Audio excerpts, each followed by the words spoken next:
There are different ways DJs can mix music, and it really comes down to what genre of music you're playing. So in this video, I'm going to explain the best ways to make all of your transitions work with all the main genres DJs are playing these days in clubs.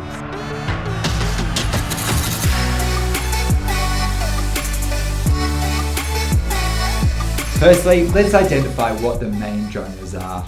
Now, for the sake of this video, I might generalize a little bit and put the genres into three main categories.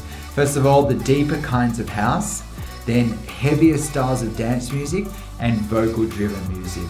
Now, let's start with the deeper kinds of house.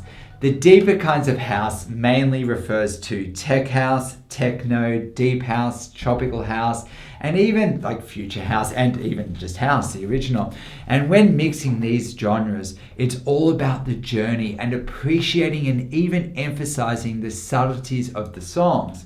Now, this may mean drawing out your transitions, which can be so much fun and really addictive, right? And it basically means like highlighting the certain frequencies of each track with advanced EQ work. Now, see, loads of people when using the EQ, they just come in gently, right? And they then swap the basses, and by swapping the basses, you put your new song on top, right? So it controls what's the dominant song in the mix.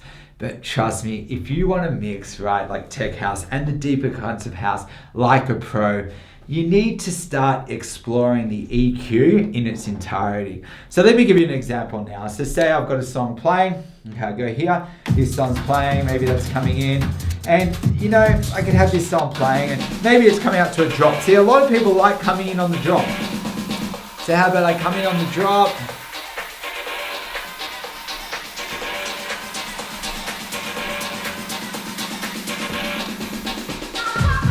Okay, now I've hit play and then I beat match. Now, sure, you could use sync in that, right? But to be honest, man, sync, honestly, I reckon learning to beat match is a must. And if you turn up to play in a club and you don't know how to beat match and they don't have sync on the gear, you're going to set yourself up for a little bit of a shock. So okay, so I'm going to beat match, right? So I've got my that down, I've got my headphones on.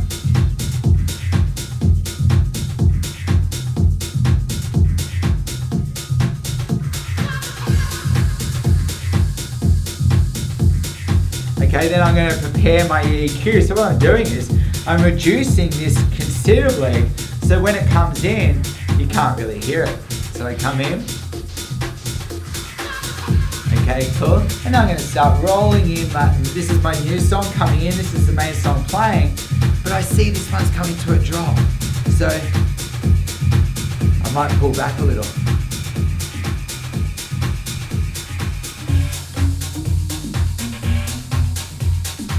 Okay, now there's my new one, and I'm kind of liking this. I might set a loop. And what I've done there is I've actually looped the exiting song because I was like, wow, you know what? I like that. It sounded okay. And then, but I see here it's about to build back up, so I just looped it to draw out my transition. And this is what I'm talking about. Letting the songs play together. Maybe I can add some filter.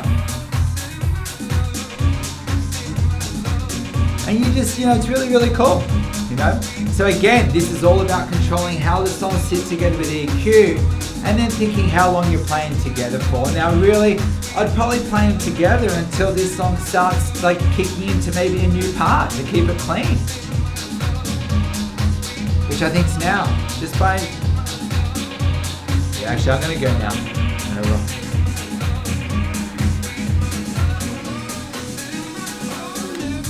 Okay, excellent.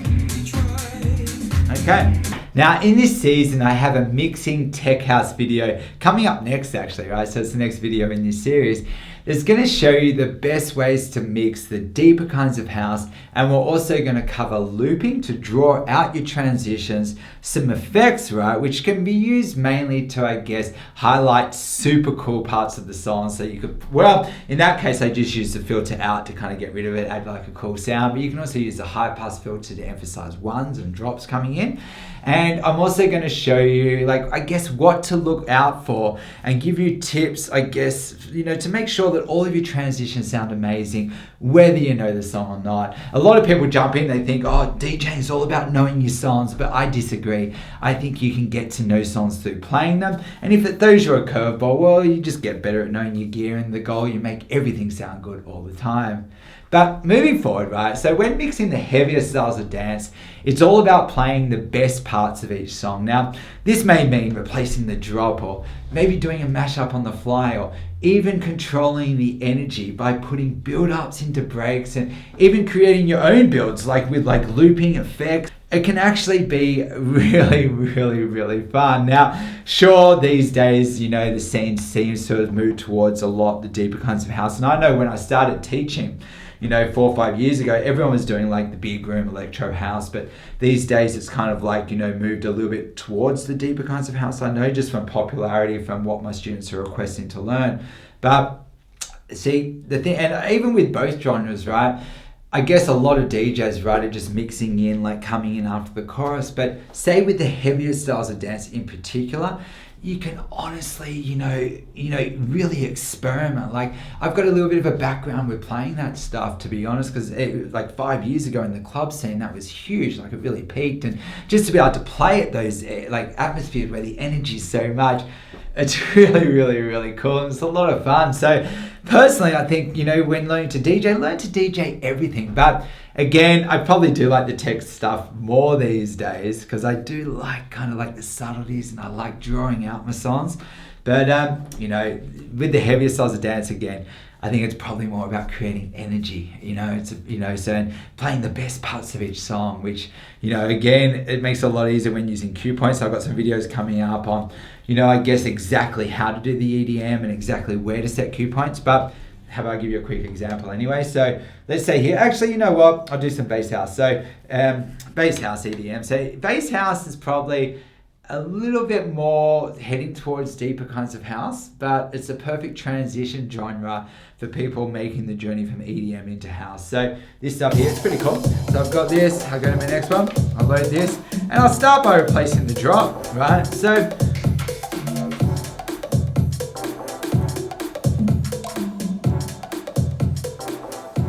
okay, let's say, okay, building up, and then come in, just keeping the energy going.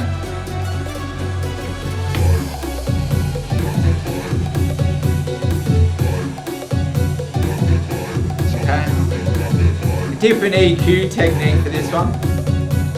So I want to come in under, but there's not a lot of personality, it's more the highs.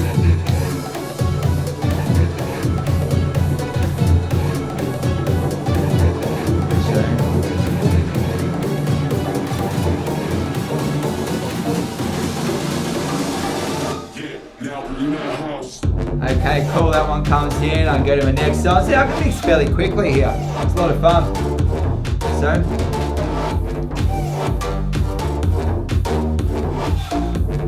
know what, I'm going to come in here.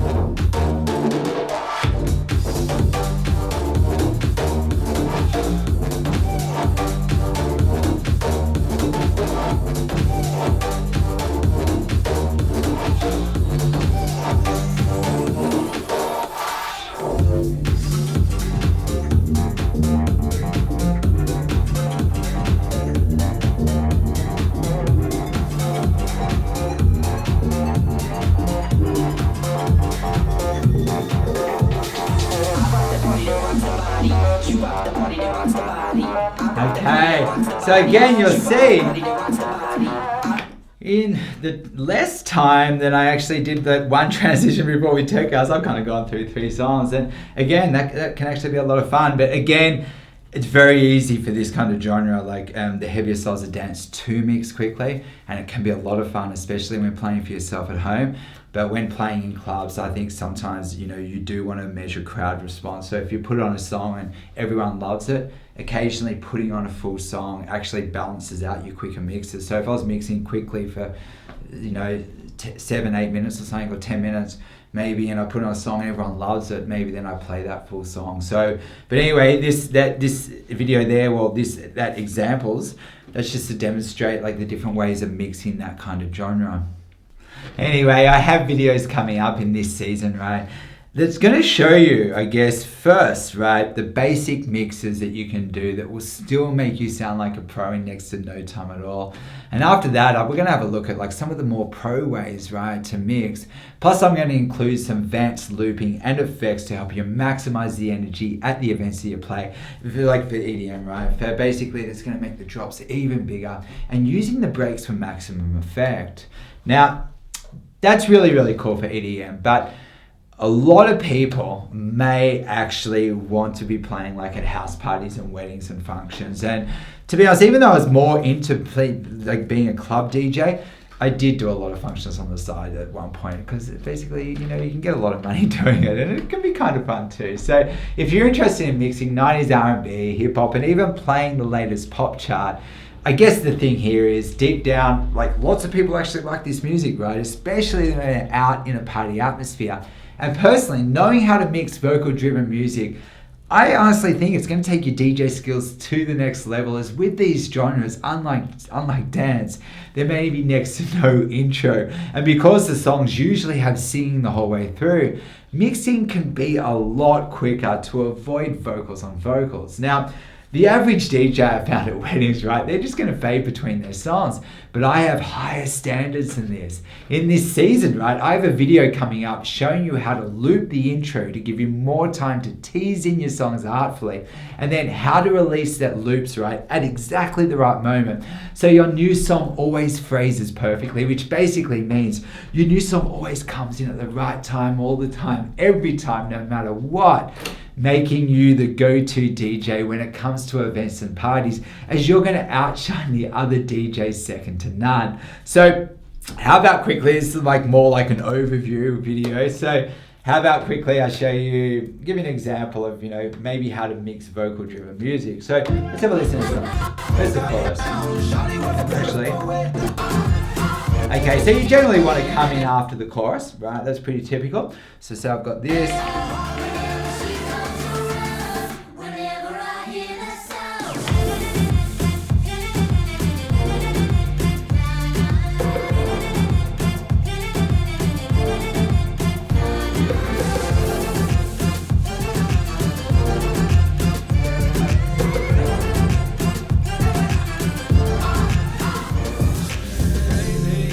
Okay, see what I did? Had I not mixed it, that was heaps quicker. But had I not taken up the volume, you got that one? You got vocals on vocals. So what happens is it's coming over the end of the chorus and you got to get that one out so that one can come in. But then realistically, if you only got 4-bar intros or you got shorter intros, there's variables to doing this properly. But for this video, to give you like a concept of how the different genres are mixed, it's quicker to avoid vocals on vocals. So realistically, let's say you wanted to really master this stuff, right? It can be a lot of fun, that people really, really like it.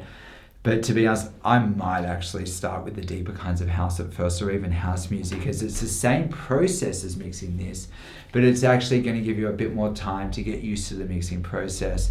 Now again, I hate to do the promo on it, but check out the link below for my Club Ready DJ course, which will take complete beginners. It's a step-by-step in perfect order, so it takes complete beginners with no experience, right, to actually being at a standard that you're going to be able to play in the clubs. And the videos are easy to follow. I've had a lot of really positive feedback. I actually think it's the best thing out there, but anyway, check that out.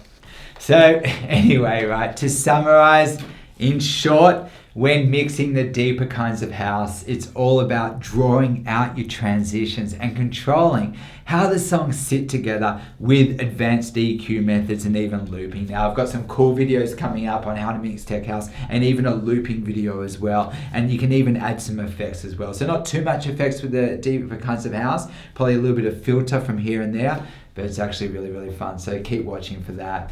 And when mixing the heavier styles of dance, it's all about playing the best parts of each song and controlling the energy, making the drops bigger and emphasizing the breaks in the middle of the songs to bring in all your biggest songs and to get the crowd cheering for more. So it's all about energy, energy, energy.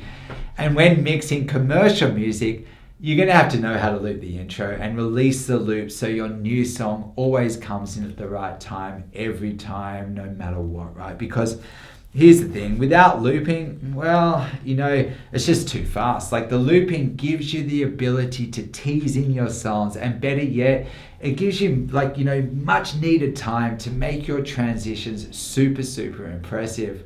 Now, this season coming up, it's going to be a gold mine for DJs, but I'll warn you, right? It is for basically people that probably do have a little bit of experience already. So these videos were first made actually kind of, I guess, to go hand in hand with the course that I teach. So the Club Ready DJ course that I teach for students. I've been doing one-on-ones in Sydney, but I've recently taken that online. So I guess then, so I need to ask you, I guess, one thing, right? So when you're mixing personally, does your new song always come in at the right time every time? Or does this only happen some of the time? Or do you know how to beat match using your ears? And do you know how to jump 8 bars in your DJ software? Do you even give yourself time to beat match before doing your transitions? And do you know how to mix harmonically? Now, if you answered all those questions, man, you're gonna smash these videos, it's fine. But these questions, right, they're only scratching the surface. There is a lot to being an awesome DJ. So if you're unsure, trust me, you'll want to check out my mini courses, or if you're 100% committed, even my Club Ready DJ course. All the links are below.